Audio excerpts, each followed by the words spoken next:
Terungkap sosok Irwan Huta Galung, korban mutilasi yang jasadnya dicor di tempat usahanya di Jalan Mula Warman Raya, Tembalang, Kota Semarang, Jawa Tengah. Jasad Irwan Huta Galung dalam kondisi kepala dan tubuhnya terpisah. Potongan tubuh Irwan Huta Galung dicor di lorong sisi kanan tempat usaha isi ulang galon atas nama Gas AHS Arga Tirta miliknya. Tempat usaha tersebut tak jauh dari jalan raya. Seorang relawan Semarang yang ikut mengevakuasi jasad Irwan mengaku butuh waktu hampir 1 jam karena harus menggali cor-corannya. Ia mengungkapkan mayat saat dievakuasi sudah dalam kondisi membusuk. Diperkirakan mayat sudah meninggal dunia 3 hari sampai 4 hari lalu.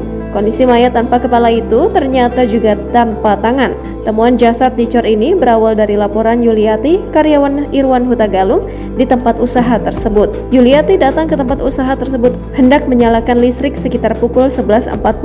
Yuliati lalu meminta bantuan pemilik kontrakan untuk melihat ke dalam tempat usaha itu. Kemudian Yuliati bersama Is dan suaminya menuju lokasi tempat usaha tersebut yang berjarak 1 rumah. Namun, Is mengaku berada di luar dan suami dan Yuliati masuk ke dalam tempat usaha korban. Pintu toko dibuka, suami Is melihat kaki manusia. Is mengaku sudah mencium bau tak sedap tersebut sejak hari Sabtu, namun tidak curiga bau tak sedap tersebut dari bangkai manusia. Selain itu, Is juga menjelaskan Yuliati sempat bertemu dengan rekan kerjanya tersebut, Husen, pada Sabtu malam minggu. Ketika itu, Yuli datang ke tempat tersebut hendak mengisi token listrik. Husen sempat menyerahkan kunci toko ke Yuli. Kejadian ini, Is mengaku tak mendengar suara gaduh maupun keributan di dalam tempat tersebut. Bahkan, tak pernah melihat adanya cekcok antara pemilik usaha dengan pekerjanya. Irwan adalah warga Perum Bukit Agung Sumur Broto, Kecamatan Banyumanik. Seorang warga Jehaniko mengatakan tempat usaha galon dan gas tersebut statusnya sewa dan baru ditempati 6 bulan terakhir. Pemilik usaha atau korban kadangkala tidur di lokasi atau pulang ke rumahnya.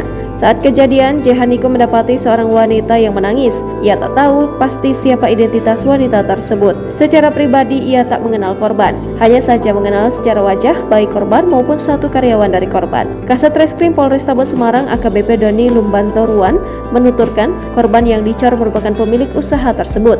Menanggapi pelaku dari pembunuhan ini, Doni menegaskan masih dalam penyidikan.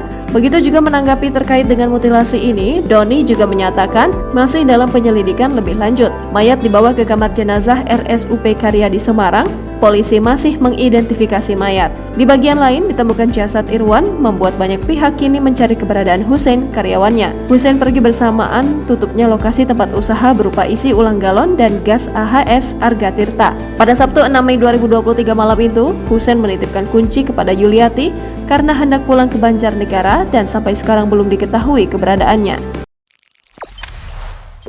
Jangan lupa subscribe, share, komen, dan like ya.